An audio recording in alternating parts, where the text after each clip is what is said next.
Je m'appelle Marie-Lou, j'ai 16 ans, je suis en première au lycée Pasteur et je suis co-coordinatrice locale du groupe des jeunes écologistes de Franche-Comté.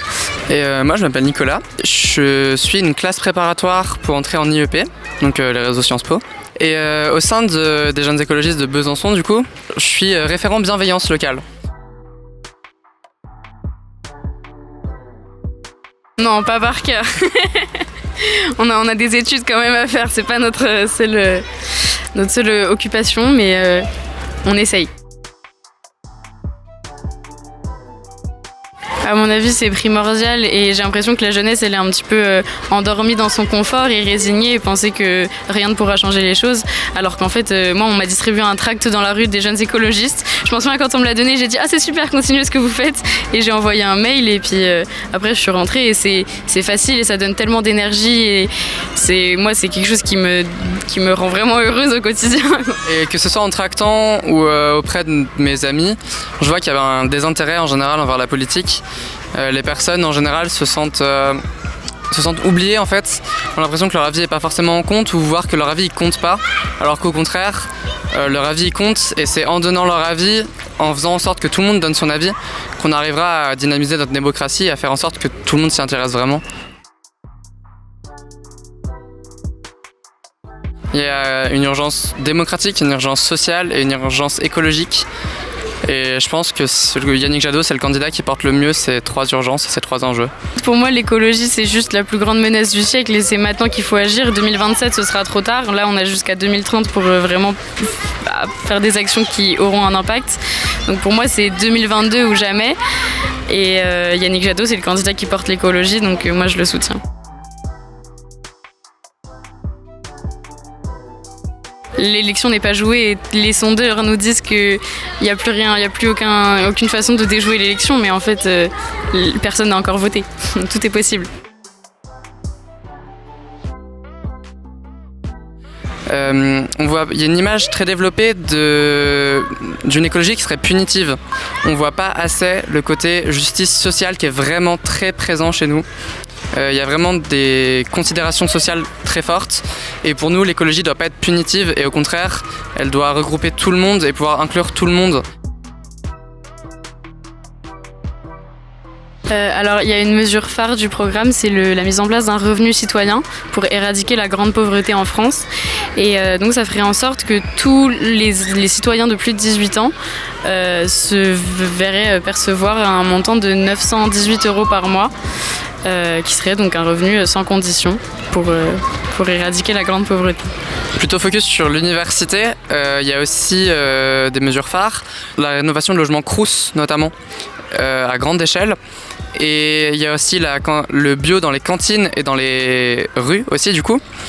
Et une augmentation de 100 000 places dans les universités et le recrutement de 10 000 postes supplémentaires d'enseignants-chercheurs. Donc une redynamisation de l'université publique sans augmentation spéciale des frais. Parce que ça joue aussi sur l'accès à l'université. Et l'abaissement du droit de vote à 16 ans. Et donc moi j'ai 16 ans, donc je me sens concernée. Et je pense que c'est aberrant que ce soit pas déjà fait. C'est un point de friction pour pas mal de personnes. Il y a pas mal, même au sein du pôle écolo, des personnes qui n'étaient pas très convaincues au départ. Mais en fait, plus il y a eu de renseignements faits dessus, plus en fait ça fait totalement sens. Parce que en fait, avec ce droit de vote à 16 ans, il y aurait un encadrement de ce droit de vote. Et notamment au sein des lycées, et ce qui ferait que ça pourrait augmenter la participation.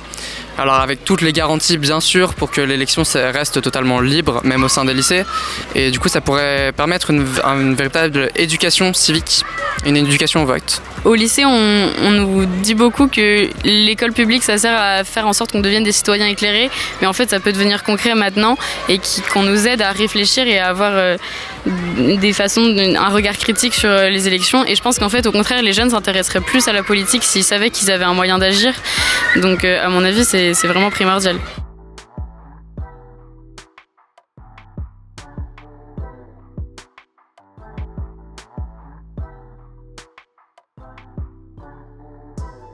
Sur la question des campagnes, je pense que forcément c'est pas le seul facteur. Forcément il faudra inciter Par exemple, ça pourrait être la question des nouveaux médecins qui pourraient être affectés d'abord dans les campagnes et puis avant de pouvoir choisir exactement où ils iront. Mais déjà, dans un premier temps, il me semble que ces dernières années, si je dis pas de bêtises, il y a plus de médecins qui partent à la retraite chaque année que de nouveaux médecins qui sont formés. Un certain nombre de médecins travaillent bien plus loin que l'âge de la retraite parce qu'ils savent qu'il manque de place. Donc forcément, l'abolition du numerus clausus aura un grand effet. Et après, bien sûr, ce ne sera pas la seule mesure à prendre pour que les campagnes soient redynamisées au niveau médical, mais c'est un grand pas.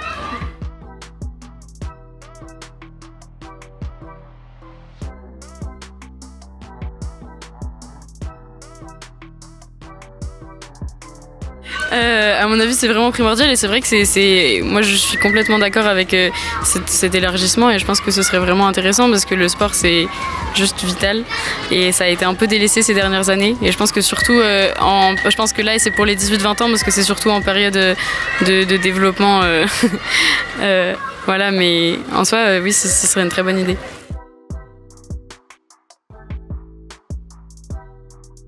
A priori, si on ne revient pas sur la réforme, ce serait déjà le fait de continuer le principe des enseignements de spécialité. Mais il y a une grande marge de manœuvre au niveau des enseignements communs, au niveau du tronc commun. Donc augmenter le nombre d'heures de mathématiques.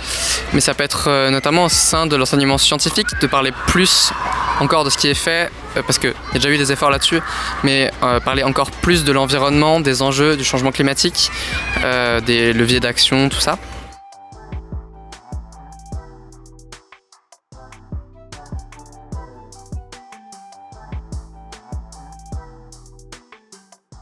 En soi, je pense qu'il faut faire confiance aux jeunes et si les jeunes ils ont envie de faire ça et qu'ils sont motivés, il faut leur laisser l'opportunité de le faire. Pour reprendre votre exemple de médecine, ça peut être il y a forcément un concours de médecine. Le but c'est de ne plus avoir un nombre spécifique mais un niveau de sélection. Mais par contre, par exemple, même avec ces notes, vous pourriez totalement être pris en première année et ensuite passer le concours. Et là, c'est donner ces pleines chances à chaque jeune.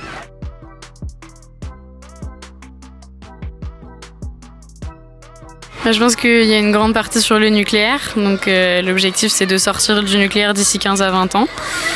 Donc on arrête d'en reconstruire et on développe, on investit beaucoup dans les énergies renouvelables parce que c'est vraiment l'avenir et je ne comprends pas les candidats comme il y a Éric Zemmour qui prône le nucléaire parce que ce serait l'énergie la plus décarbonée, mais c'est vraiment un désastre et il faut absolument en sortir, mais ce serait une utopie de vouloir en sortir instantanément, donc on propose une sortie progressive. Le revenu citoyen, dans un côté vachement plus social et dans une optique de justice sociale, c'est aussi une mesure phare puisque ça permettrait à chacun de vivre décemment. Il me semble que sur la même ligne, il y aurait l'augmentation du SMIC aussi, donc toujours dans le même objectif, contrer déjà l'inflation, mais aller plus loin et permettre à chacun de vivre plus décemment. Sur la question des financements, parce que je pense que c'est ce que tout le monde va nous lancer à la tête. On voit que notamment ces dernières années, il y a un certain nombre de grosses sociétés qui ont fait des bénéfices records, même pendant le Covid, même pendant la période de Covid. Et du coup, on sait où va l'argent en fait. Quand il y a de la croissance, c'est qu'elle ne va pas directement aux gens, c'est à l'État de prendre en charge ces surplus pour faire en sorte que ça n'accroisse pas les inégalités entre les personnes. Il y a aussi l'interdiction de l'élevage industriel et des élevages en cage.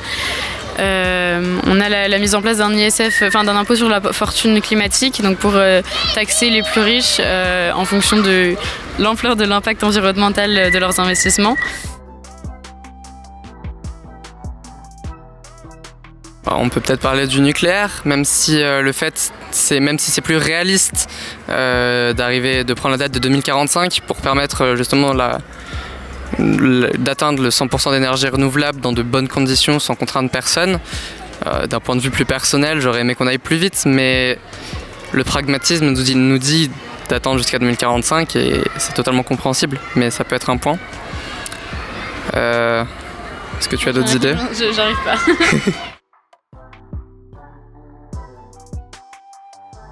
Alors la légalisation du cannabis, ça a notamment des effets sécuritaires. Alors c'est pas vraiment notre ligne, mais c'est une vraie question.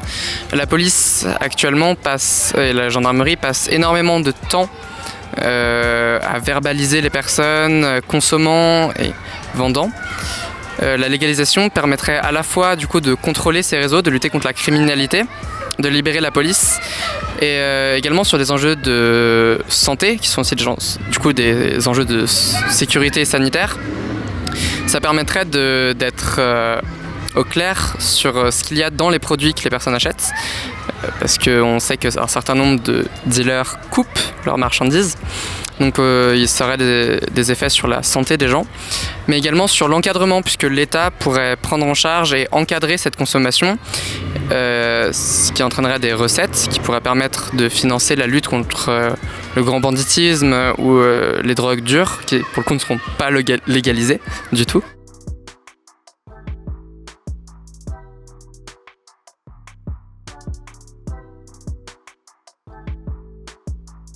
Après, c'est une question compliquée, mais je pense qu'après, ce serait pas non plus si dramatique que ça si on freinait un petit peu le développement des réseaux sociaux et qu'on développait par exemple la presse plutôt que les réseaux sociaux en permanence qui ont quand même énormément d'aspects négatifs. Donc s'ils sont un petit peu freinés dans leur course, je pense que c'est pas dramatique. Mais je pense aussi qu'on peut faire confiance aux entreprises pour ce genre de questions. Parce que notamment l'émergence des GAFAM, personne ne l'avait spécialement prédit. Leur business model, il s'est créé au fur et à mesure. Donc je pense que créer ce genre d'entreprise à l'échelle européenne, ça pourrait se faire. Il faut faire confiance à l'innovation et faire confiance aux entreprises.